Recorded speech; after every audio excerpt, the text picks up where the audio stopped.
생생하고 깊이 있게 뉴스의 핵심을 전합니다. 매주 화요일과 목요일 오후 5시에 찾아가는 한겨레 라이브 김진철입니다. 정부가 코로나19의 지역사회 전파를 처음으로 인정했습니다. 특히 대구 경북 지역에서 확진자가 급증하고 있습니다. 손 씻기, 마스크 착용 등 감염병 예방 수칙 꼭 지켜주시고요. 발열, 기침 등 증상이 있으시면 1339, 국번 없이 1339로 먼저 연락하시는 게 좋겠습니다. 오늘 더불어민주당은 코로나19 확산으로 미루어온 선거대책위원회를 공식 발족했습니다. 하지만 2달 정도 남은 4.15 총선까지 여당의 앞길이 그리 평탄해 보이질 않습니다. 민주당은 과연 위기에서 탈출할 수 있을까요? 한겨레 라이브 지금 시작합니다.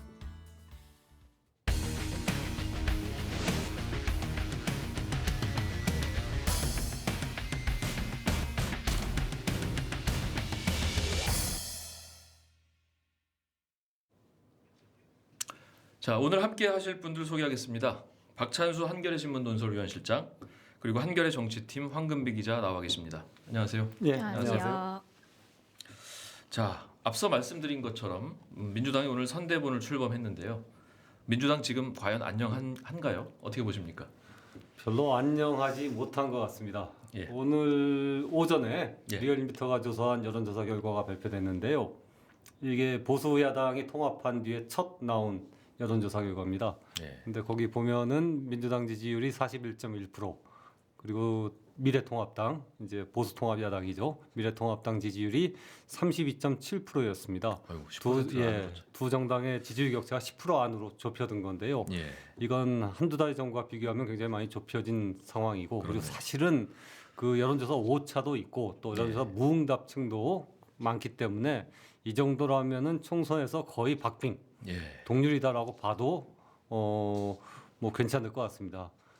이제까지 지난 한 해 동안에 이른바 조국 이슈로 빨려들기 전까지 그 정부 여당이 굉장히 야당에 대해서 월등한 격차로 앞서 왔는데, 그랬었죠. 선거를 앞둔 2달 앞둔 시점에서 이제 그런 유리한 지형은 완전히 변했다.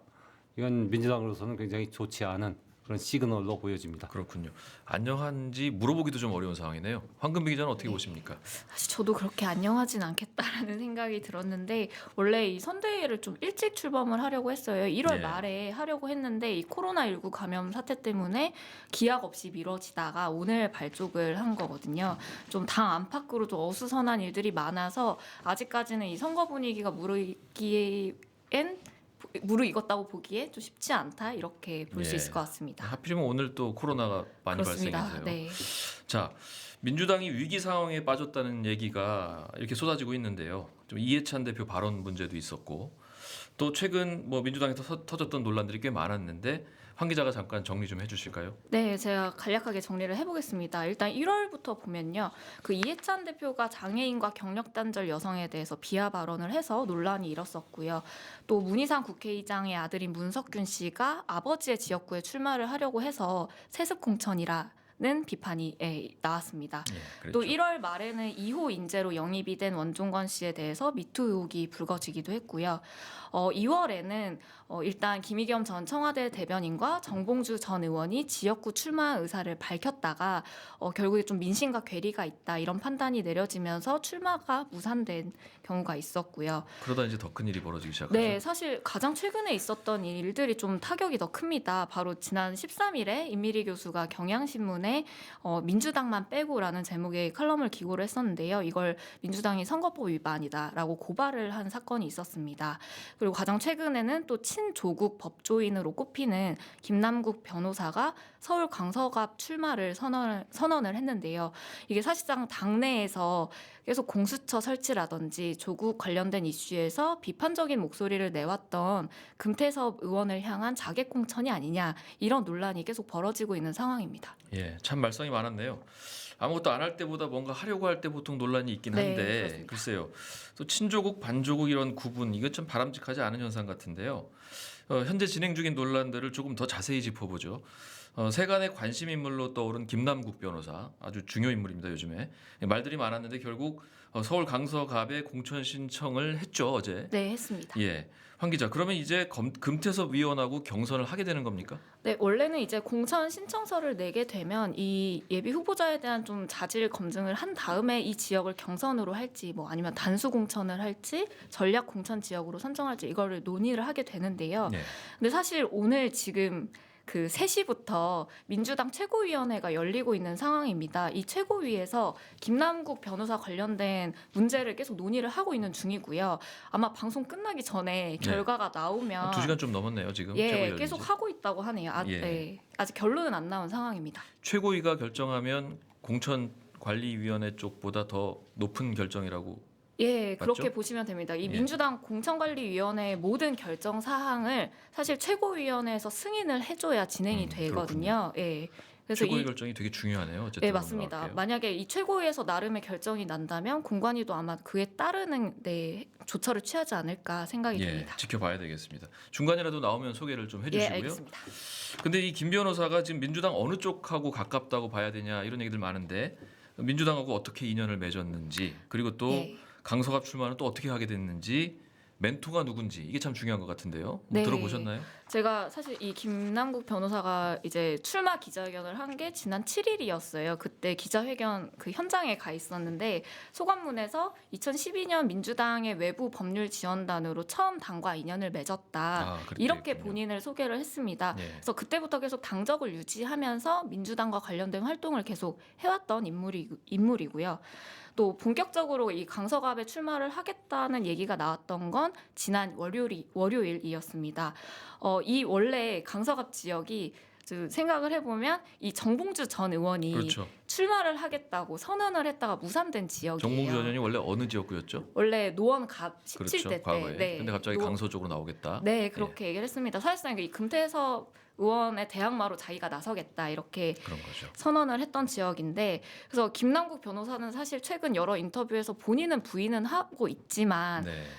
이 정봉주 의원과 사전에 교감이 있지 않았겠느냐 이런 추측들이 계속 나오고 있습니다. 그렇군요. 정봉주 전 의원이네요. 낙곰수로도 유명한 인사죠. 네. 미투 문제도 있었고 또 그 문제가 발목을 잡기도 했고요. 실제로 정봉주 전 의원이 지금 금태섭 의원 뭐 집중 공격하고 있더라고요.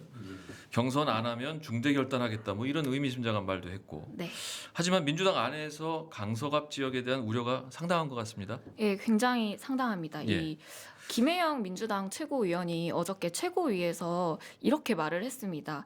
기득권이나 사회의 통념에 비판적으로 도전할 수 있는 용기를 보여주는 게 청년 정신인데 김남국 변호사가 과연 스스로 그런 인물인지 묻길 바란다. 이 말은 사실은 그냥 공개적으로 비판한 발언이나 그렇죠. 다름없거든요. 청년 정치 아니라고 주장하는 거 아닙니까? 네, 그렇습니다.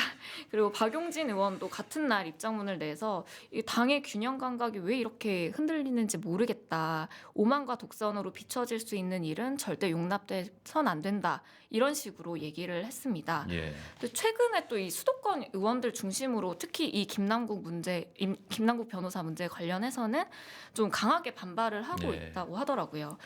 네. 그렇군요. 청년 정치 이게 이제 청년이 하는 정치만 청년 정치라고 하지는 않을 건데요. 아마도 네.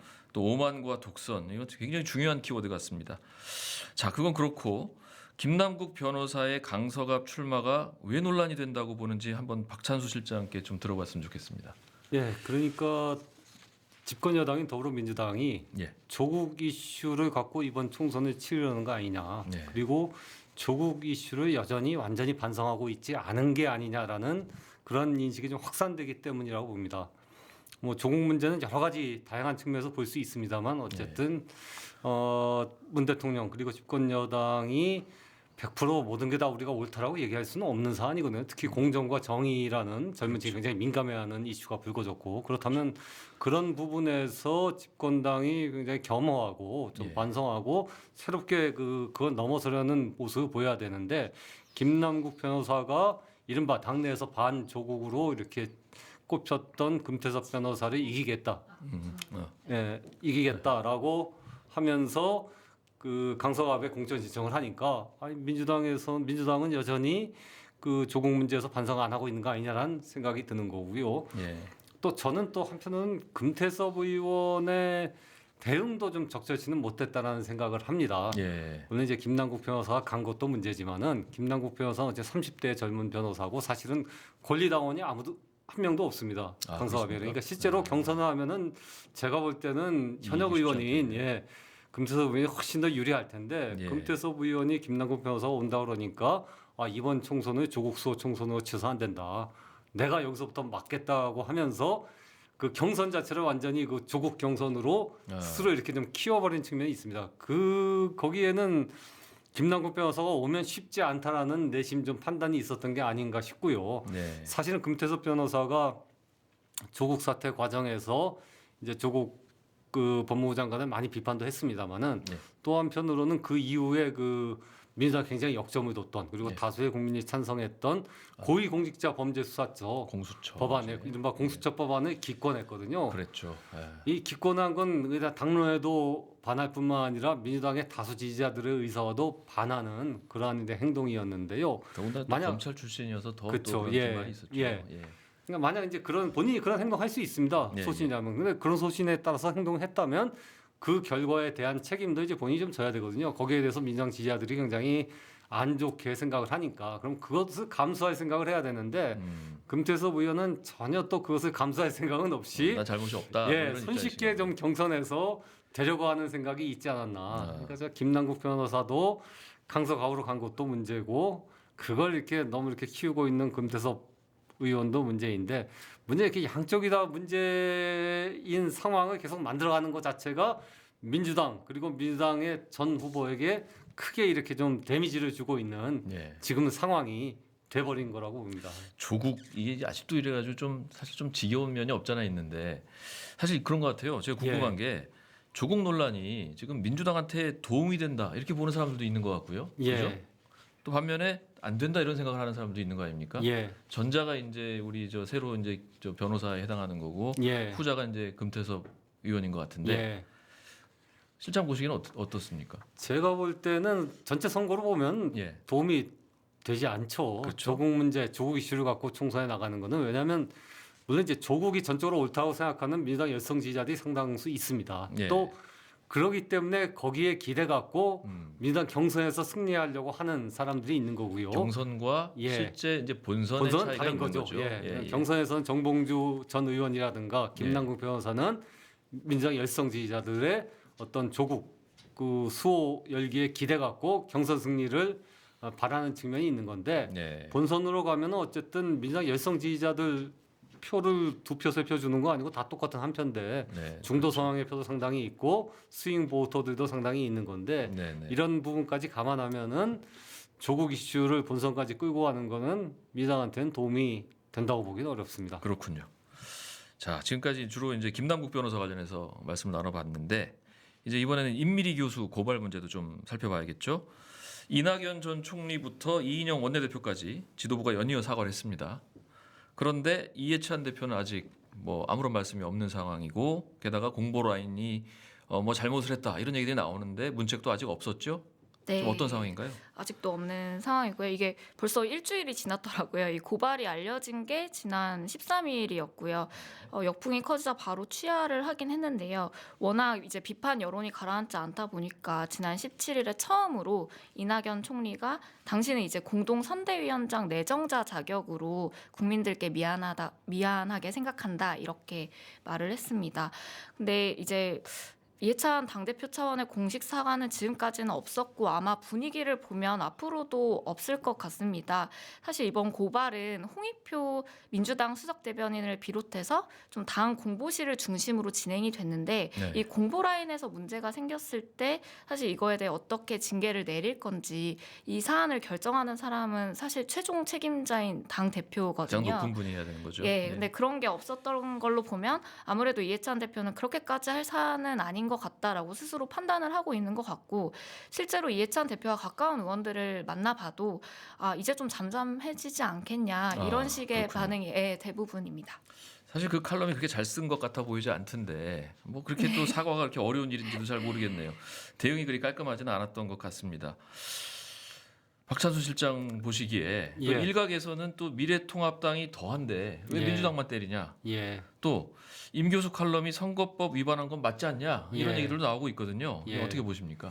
뭐 선거법 위반 논란은 있을 수 있겠죠. 근데 예. 임 교수 칼럼 논란의 이제 핵심은 사실 선거법 위반 여부가 아니라 민주당이 그 검찰에 고발한 거거든요. 그렇죠. 예. 민주당이 만약 그 불만이 있고 그 문제가 있다면은 그 해당 신문에 정정보도 요청한다든가 아니면은 반론을 제기할 수가 있는데 네. 그런 과정을 다 생략하고 곧발로 검찰로 문제를 끌고 왔다. 이거는 결국 권력에 기대 갖고 민주당이 문제를 풀려고 하는 거 아니냐. 그리고 그런 모습은 과거 이명박 박근혜 정권하고는 도대체 뭐가 다르냐라는 인식들을 국민들 사이에 좀 그렇죠. 확산시켰기 때문에 굉장히 안 좋은 것 같고요. 태도의 문제죠, 결국. 예. 그렇죠. 그리고 결국 그 칼럼 내용 민주당만 빼고 자유한국당이 더 문제 아니냐. 자유한국당 왜 안 빼냐. 물론 자유한국당이 더 문제일 수는 있죠. 네. 하지만 자유한국당이 100개를 잘못했다고 하더라도 그거 비판한 것과 별개로 또 민주당이 30개를 잘못했다면 그 비판은 유효할 수가 있는 거거든요. 그렇죠. 예. 그런 점에서 봐야지 마치 그 진짜 죄짓지 않은 자 이에 돌로 쳐라라는 예수의 말처럼 그 예수님의 말은 개인을 성찰하는 도움이 되지만은 정치적 그렇죠. 책임을 가리고 하는 데는 사실은 그런 자세로 가서는 안 되는 거죠. 맞습니다. 그렇다면 민주당은 집권 여당으로서 우선 자기들이 뭘 잘못했는지를 먼저 좀 돌아봐야 되고 또 그 민주당 빼고라는 건 일종의 어떤 풍자적인 요소가 있는 거거든요. 맞습니다. 민주당을 예. 완전히 찍지 말자는 것보다는 민주당이 잘못하고 있다는 거를 그 예시한 건데 예를 들면은 가령 뭐 대통령을 저격하라라는 칼럼을 쓰면은 야 그거 갖고 국가원수 이게 암살 모의죄로 처벌할 수 있느냐는 문제가 있는 거거든요. 맞습니다. 이런 풍자와 표현의 자유를 민주당이 끌어안지 못하고 있는 상황 이런 것들이 굉장히 좀 여론을 악화시킨 측면이 크다고 봅니다. 민주당이 여유가 많이 없나 봅니다, 요즘에. 뭐 여유도 헷갈리는 건지. 없고 여전히 내가 뭘 잘못했나라는 생각에 빠져 있는 거 아닌가란 그런 인상을 국민들에게 주고 있는 게 사실이죠. 예. 이번에는 그래서 이 문제를 좀 민주당 안으로 좀 더 폭넓게 들어가 보면서 말씀을 좀 나눴으면 좋겠는데 민주당에 앞서서 거론된 분들만 있는 게 아니니까 다른 네. 분들 분위기도 좀 궁금하거든요. 그 내부 분위기가 어떤지 또 가장 중요한 게 지금 지도부하고 의원들 사이에 어떤 인식차가 있는지 또 민주당 의원들이 느끼는 어떤 현장 반응 이런 게 혹시 취재가 된 게 있으면 좀 말씀 좀 해주세요. 네, 그 지도부와 의원들 간의 위기의식의 차이, 그걸 느끼는 거에 차이가 있는 건 사실인 것 같습니다. 사실 좀 민주당 내 여론을 보면 예를 들어 이제 불과 몇천 표 차이로 당락이 갈리는 수도권의 경합 지역에 있는 민주당 뭐 후보들이나 아니면 젊은 층 여론에 굉장히 민감하게 반응할 수밖에 없는 초선 의원들 그리고 혹은 뭐 부울경 지역처럼 굉장히 험지에서 살아남은 의원들 중심으로 굉장히 우려의 목소리가 이어지고 있거든요. 그때 이제 임미리 교수 칼럼 관련해서도 가장 먼저 이거에 대해 비판하는 목소리를 냈던 게 이 대구에 있는 홍일학 의원과 김부겸 의원이었습니다. 그래서 아무래도 이 현장에서 정부 여당에 굉장히 쓴소리를 많이 들을 수밖에 없는 의원들을 중심으로 아 정말 위기다 이게 코로나19 때문에 안 그래도 굉장히 엄중한 시국인데 오만한 여당 이미지가 계속 굳어져서 어떡하냐 이런 우려가 계속 나오고 있는 상황입니다. 예, 그렇죠. 좀 전에 박찬수 실장께서 그 최근 여론조사도 말씀을 해주셨는데 지난해 여름 이후로 이제 이른바 조국 대전 예. 과정에서 중도층이 이탈하고 있다 이런 분석이 많이 나왔지 않습니까? 예. 실제 그런 것 같고요. 예. 이제 중도층을 잡는 게 굉장히 중요할 텐데 예.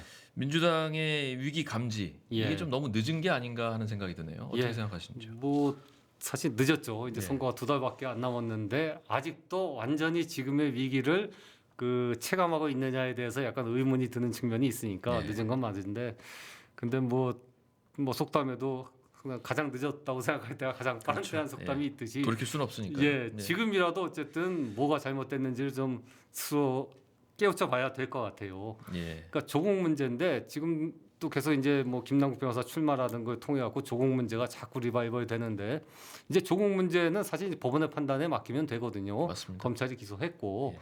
물론 이제 검찰 수사가 무리한 측면이 상당히 있는 건 맞고 그리고 많은 민주당 지지자들은 너무 과도했다라고 생각하고 있는데 그럼 만약 과도했다고 그러면 그런 부분들이 이제 증거 불충분으로서 법원으로 넘어갈 거고 그럼 법원에서 판단을 내리는 걸 지켜보는 게 사실 집권 여당의 이제 올바른 태도인 것 같고요. 이제 그런 그 정치적 쟁점에서 벗어나서 진짜 그 민주당은 자기 자신이 지난 3년 반 동안 국정을 운영하면서 해온 것들 경제, 부동산, 외교 등 구체적인 정책을 갖고서 국민의 평가를 받고 그리고 보수통합당, 미래통합당이 만약 총선에 이기게 되면은 실제로 국민들의 삶에 어떠한 변화가 올지를 얘기함으로써 국민들의 평가를 받는 예. 그런 모습으로 이제 전환해 나가는 것들이 중요하고 그런 점에서 보면은 뭐 아직 완전히 늦은 상태는 아니다라고 저는 봅니다. 예. 결국 근데 이런 상황이 도대체 왜 왔는가 이게 진짜 중요한 문제인 것 같은데 지금 민주당 의원들이 생각하는 악재 계속 이어지는 이 원인에 대해서는 뭐 어떻게 보나요? 뭐 이해찬 리더십 이런 얘기도 나오는 것 같고 또 뭐 리더십만 문제라고 보긴 좀 어렵지 않겠습니까? 팔로우십도 있어야 되는 거고 네. 당내에서 좀 뭐 문제 제기가 막 본격적으로 나오는 것도 아닌 것 같고요. 좀 분위기는 어떤지 좀 말씀 좀 해주시죠. 네, 사실 이렇게 좀 위기를 느끼고 있으면서도 사실 최근에 있었던 뭐 그 이제 당 회의나 이런 데서 네. 전혀 이제 의원들이 앞장서서 이런 문제 제기를 하거나 이런 분위기는 전혀 감지되지 의원총회에서도 별 얘기는 없었죠? 네, 전혀 없었습니다. 네. 그래서 사실 좀 이해찬 대표가 지속적으로 이 장애인이나 예를 들어 뭐 이주 여성과 관련된 사회적 소수자들을 향해서 비하 발언을 계속 해오면서 이게 당 대표 스스로 좀 악재를 만드는 그런 그렇죠. 경우도 계속 있었고요. 또 한편으로는 이런 시각도 있습니다. 예를 들어서 이 공동 상임 선대위원장을 맡은 이낙연 전 총리만 해도 지금 현장 후보자로서 종로 곳곳을 다니면서 굉장히 현장 여론을 많이 듣는 상황이거든요. 네. 그래서 제가 봤을 때는 아마 임미리 교수 칼럼 것만 해도 그런 현장 여론을 가장 많이 듣다 보니까 가장 먼저 사과 메시지가 나오지 않았을까라는 생각이 들었습니다. 예. 그런데 이해찬 대표는 지금 일찌감치 불출마 선언을 하고 총선까지만 내가 운영을 하겠다라고 얘기를 한 상황이어서 계속 여론과는 좀 괴리가 있는 판단이 자꾸 내려지는 거 아니냐. 그래서 현장 여론이 이해찬 대표에게 잘 전달되지 않아서 자꾸 판단 미스가 나는 게 아니냐. 네. 이런 좀 우려도 나오고 있습니다. 현장에 좀 가보셨으면 좋겠네요. 그렇습니다. 회의실에 많이 계시더라고요. 네. 그렇군요. 근데 저기 민주당 의원들 네. 기자들한테는 좀 솔직한 얘기도 하고 그러죠? 그래서 전화를 하면 이제 그렇죠? 네, 그러니까 아시는 거죠? 네 그렇습니다. 좀 직접 좀 본격적으로 얘기도 좀 했으면 좋겠네요. 네. 자, 이제부터 이제 박찬수 실장과 이야기를 좀 본격적으로 얘기를 할 것 같은데요. 그 오만한 민주당으로 비치는 원인이 뭐라고 보시는지 좀 근본적인 문제 좀 짚어줬으면 좋겠습니다. 예. 지금 현재 대통령 지지율 여론조사에 보면은 대통령 지지율 한 40% 후반대, 예. 47, 8% 정도 나오거든요. 높은 거죠? 높은 거죠. 그렇죠. 집권 4년차 대통령으로서는 상당히 굉장히 높은 겁니다. 근데 이게 좀 착시 효과가 있는 게요. 예. 이번 문재인 정권은 사실 일반적인 정권의 출범과는 좀 다르거든요. 박근혜 대통령의 국정농단 사건에 따른 탄핵 그리고 그 이후에 앞당겨진 대통령 선거를 통해 갖고 집권한 정권이기 때문에 사실은 국민의 절대 다수 한 7, 80% 이상이 지지했던 촛불 집회에 그런 여파로 집권한 정권이란 말입니다. 예, 그렇다면 집권 4년차 지지율이 역대 다른 정권하고 똑같은 수준에서 비교하는 거는 좀 맞지 않다고 보고요. 오히려 촛불 집회에서 표출됐던 국민들의 열망이 제대로 수렴됐느냐. 거기에 비춰보면 국민들의 실망감은 더 심할 수가 있다라는 점을 민주당이 좀 느껴야 될 것 같습니다. 상대적인 거죠. 예. 근데 그런 점을 좀 민주당이 제대로 느끼지 못하니까 그것이 오만하다고 비춰지는 것 같고요. 네. 또 이제 단적으로 요즘 진행되고 있는 공천을 보더라도 공천에서 민주당은 중진 의원이 스스로 자발적으로 이렇게 불출마를 선언한 경우가 거의 없습니다. 못 예, 봤습니다. 없어요. 예. 오히려 미래통합당 미래통합당이 훨씬 많거든요. 많았죠. 오늘만 하더라도 대구 경북에서 김광림 의원이나 재선의 최교일 검찰 출신의 최교일 의원이 불출마를 선언했는데 이렇게 중진 의원들이 불출마를 선언하지 않고 물갈인 모습이 잘 보여지지 않다 보니까 국민들 입장에선 민주당이 자기가 잘한다고 생각하니까 저렇게 사람도 안 바꾸고 이번 총선 치르려는 거 아니냐라는 인식을 갖게 되는 것 같고요. 그런 것들이 결국 오만하다는 인상을 또 국민들에게 유권자들에게 심어줄 수밖에 없는 것 같습니다. 예. 사실 문제가 생겨도 수습을 잘하면 이게 예. 회복이 되기도 하고 오히려 더 좋은 계기가 만들어지기도 하는 경우들도 꽤 있는데 예. 최근에 리스크 관리 잘 안 되는 것 같아요. 예. 근데 이 요인들을 일부에서는 이 열성 지지자들한테 둘러싸여 있다 보니까 분위기 파악 잘 못하는 거 아니냐 뭐 이런 예. 진단도 나오거든요. 예. 어떻게 보시나요? 뭐 그런 점도 일부 있을 것 같고요. 열성 네. 지지자들은 계속 민주당이 좀 강성으로 가고자 하는 그런 메시지를 내니까요. 가령 정봉주 전 의원이 강서갑에서 드랍할 때도 열성 지지자들은 왜 그만두냐. 네. 오히려 민주당 지도부가 정봉주 전 의원을 그만두게 한 게 잘못이다라고 뭐 1인 시위도 하고 그런 상황이 벌어지니까 그런 데 대해서 이렇게 당 지도부가 상당히 좀 위축되는 측면이 분명히 있을 겁니다. 네.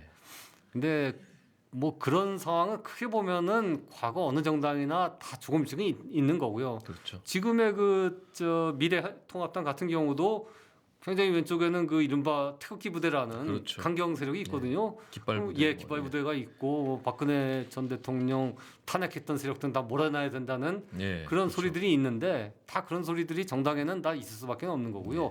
이런 것들을 매니지먼트하고 그런 과정에서 이제 올바른 판단을 하는 당 지도부의 판단과 역량이 굉장히 중요한 것 같아요. 그런 점에서 보면 특히 이번 임미리 교수의 칼럼 사건 같은 경우 뭐 이해찬 대표가 몰랐다고 나중에 보도가 나오는데 저는 몰랐을 가능성도 굉장히 크다고 보는데 예, 어쨌든 근데 고발의 주체는 이해찬 대표 명의로 고발이 된 거 아닙니까? 맞습니다. 그렇다면 이해찬 대표가 본인이 국민에게 해명하고 설명하고 사과를 하는 게 저는 그게 전공법으로 나가는 게 맞았는데 이해찬 대표는 어쨌든 고발 주체인 이해찬 대표는 가만히 있고 이낙연 선대위원장이라든가 이인영 원내대표가 해명을 하고 이제 사과를 하다 보니까 사과를 해도 계속 좀 미진한 느낌이 국민들이 맞습니다. 갖게 되는 것 같아요. 이런 점들이 좀 문제가 되는 것 같습니다.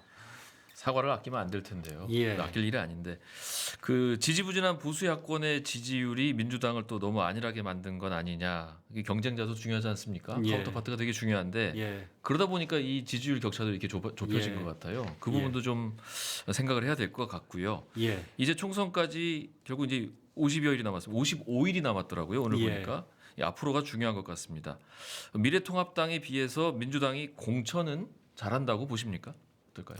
뭐 별로 잘하는 것 같지 않습니다. 일단 영입인사에 보더라도 20명을 영입했는데 그중에 네. 6명이 법조인이란 말입니다. 예. 그럼 이건 너무 좀 다양성이 부족하고 그리고 민주당이 얘기해왔던 어떤 혁신의 의미 같은 것들이 굉장히 반감돼 있다라는 느낌이 들고요. 또 그리고 이른바 공천 물갈이 현역 의원 물갈이 측면에서도 좀 전에도 얘기했습니다만 미래통합당보다 좀 낮고 예. 물론 민주당 의원들 개개인을 보면 괜찮은 의원들 많습니다. 맞습니다. 예. 자유한국당이 아니고 제가 자꾸 자유한국당이라는데 미래통합당 예. 미래통합당 의원들보다 괜찮은 의원들이 많은데 문제는 선거란 건 이제 큰 구도고 20대 국회의 전반적인 상황에 대한 국민들의 평가가 중요한 거거든요. 20대 국회 국민들이 생각할 때는 이거 완전 식물국회라고 평가하는 거 아닙니까? 역대 맞습니다. 최악의 국회라고 제대로 된 게 평가하고 없었죠. 있고 예. 할 일 안 한 국회라고 평가하고 있는데 그 이유가 온전히 미래통합당 탓이냐? 민주당도 상당한 책임이 있는 거죠. 맞습니다. 제1당으로서 정부 여당으로서. 그렇다면 그러한 20대 국회 전체에 대한 국민들의 낮은 평가와 실망감을 이번 총선 공천에 반영을 해야 되거든요. 그 그렇죠. 반영이라는 결국 현역 의원들에 대한 교체, 혁신적이고 참신한 인물들을 많이 이렇게 선거에 내보내는 노력들로 나타날 수밖에 없는데 그런 노력들이 오히려 미래통합당보다도 지금 더불어민주당이 더 못하다라는 생각들을 많은 사람들이 하고 있는 것 같아요. 이게 굉장히 큰 문제인 것 같습니다. 예, 아쉬운 부분들이 참 많네요. 자, 이번에는 황 기자. 네. 오늘 이해찬, 이낙연 이 두 분을 투톱으로 하는 선대위가 출범했죠. 네, 취재하셨죠? 했습니다. 분위기 전환에 도움이 될 것 같던가요? 현장은 어땠습니까? 사실 좀 선대위 발족을 하면서 좀 인상 깊은 메시지가 이 이낙연 전 총리가 훨씬 더 겸손한 자세로 선거에 임하겠다. 오만과 독선에 기울지 않도록 경계를 하겠다. 이런 정확히 오만과 메시지를 독선이라는 표현을 쓰셨네요. 썼습니다. 네. 네. 내놓았습니다. 그래서 아무래도 최근에 있었던 이슈들을 인식한 발언인 것 같고요. 또 많은 민주당 의원들 사이에서는 아무래도 이해찬 대표보다는 이낙연 전 총리가 좀 전면에 나서서 선거를 치러야 한다. 이런 의견이 우세하고 또 그런 요구도 많다고 알려지고 있습니다. 또 이제 사실 이해찬, 이낙연 공동 선대위원장뿐만 아니라 이 광역별 선대위원장이라고 해서요. 이광재 전 지사를 예를 들어 강원권에 배치를 한다든지 김두관 의원을 경남에 배치를 한다든지 하는 식으로 운영을 해서 좀 지역에서 활약하는 인물들이 좀 어떻게 역할을 하는지에 따라서도 좀 분위기가 많이 달라질 수 있지 않을까 그런 생각을 합니다. 이낙연 전 총리 원톱으로 갈 가능성도 있나요? 지금으로서는 없습니다. 왜냐하면 공동 상임 선대위원장으로 이미 세웠기 때문에 다만 활동은 좀 더 역할 분담을 역할 분담을 좀 나누지 않을까. 그리고 제가 최고위 관련해서 네. 지금 나왔습니까? 최고위는 이제 끝났다고 합니다. 아, 근데 명확한 결론은 안 나는 것 같아요. 아이고. 네, 그냥 두 인물 모두 쓸 방법을 찾겠다. 이 두 정도. 인물 모두요? 네. 두 인물이라 하면 김남국 변호사와 금태섭 현역 의원을 잘 쓸 방법을 찾겠다. 이 정도로 결론이 난 것 같습니다. 그렇군요. 경론이 오갔겠네요. 시간이 네. 오랫동안 했네요. 자, 이제 마지막 질문인데요. 예측할 수 없죠. 사실 이거 어떻게 예측하겠습니까? 하지만 만약에 민주당이 지금 상황을 극복하지 못한다면 이게 중요한 것 같은데요. 4.15 총선에서 일당 자리 뺏길 가능성도 있다고 봐야 되겠죠. 지금 상황을 극복하지 못하면 100% 일당 자리를 빼앗긴다고 봐야죠. 네. 그러니까 일당 자리 빼앗기는 거는 일단 그 잘못하는 것도 있는데 또 하나는 사실 선거제도도 네. 상당히 영향을 미칩니다. 그렇죠. 지금 큰 변수죠. 어쨌든 미래통합당은 위성정당을 만든 거 아닙니까? 네, 예. 만들어서 최소한 이 상태로 가면은 비례대표 의석에서 그 민주당보다 최소 10석, 많으면 20석 가까이를 더 얻게 될 게 분명하거든요. 네. 그러면 이제 그 차이를 민주당은 지역구에서 만회해야 되는데 지금 상황이라고 보면은 지역구에서 굉장히 박빙인데 이 10석, 20석을 만회하기가 쉽지가 않을 것 같습니다. 그리고 기본적으로 모든 선거는 이게 네. 집권 세력에 대한 평가입니다. 그렇죠. 그 대선도 그렇고 총선도 그렇고 그러니까 야당에 대한 심판을 얘기하는 건 사실 그 집권 세력이 그렇게 되길 바라는 마음일 뿐이지. 딴센스죠. 예, 집권 세력이 잘하면은 유권자들이 더 잘하라고 이렇게 표를 던져주는 거고 집권 세력이 못하면 거기에 대해서 이제 응징을 하고 야당에 힘을 실어주는 게 기본적으로 선거의 속성이거든요. 그런 점에서 본다면은 지금 과연 집권 세력이 잘하고 있느냐? 지금 여론은 꼭 그렇게 평가하지는 않는 것 같습니다. 이건 예. 굉장히 위험한 징후라고 봐야죠. 긴장해야 되겠습니다. 예. 황 기자는 어떻게 보시나요? 사실 저도 예측하기가 굉장히 어려운데 사실 선거법 개정되고 나서 이 의석수 자체를 예측하기가 굉장히 좀 어려워졌다 이런 측면도 있고요. 제가 이 방송하기 전에 2016년 총선 사례를 찾아봤었는데 그때 이제 선거 60일 전에 당 지지율을 보면 새누리당이 거의 더블 스코어로 민주당이 앞서 있었거든요. 아, 그랬군요. 네, 근데 당시 그 2달 동안 친박 공천 파동 막 이런 사건들이 계속 이어지면서 결국 선거에서는 더불어민주당이 1당을 차지를 했습니다. 그래서 총선에서도 사실 남은 기간 동안 계속 호재와 악재가 각 당에 생길 거고 이 선거가 가까워질수록 더 큰 영향을 미칠 거기 때문에 좀 앞으로의 2달을 유심히 살펴봐야 되지 않을까 싶습니다. 예. 앞으로 55일 남았는데 잘 지켜봐야 되겠습니다. 중간에 또 계속 점검을 좀 해야 될 것 같고요. 그때도 예. 좀 수고를 좀 해주십시오.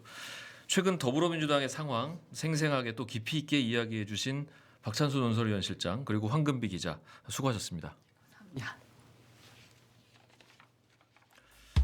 이제 55일 남았습니다. 코로나19로 건강 걱정이 많으실 텐데 이에 못지않게 우리 사회의 건강을 유지하기 위해 중요한 것이 정치입니다. 지나친 걱정이 건강하지 않은 것처럼 과몰입도 무관심도 우리 공동체를 좀먹는 원인을 제공하는 일입니다. 모쪼록 최소한의 건강한 경쟁이 총선 과정에서 이루어지길 기대합니다. 그러려면 건강한 시민들의 건강한 관심이 꼭 있어야 할 겁니다. 지금까지 한겨레 라이브 김진철이었습니다. 다음 주 화요일 오후 5시 다시 찾아뵙겠습니다. 고맙습니다.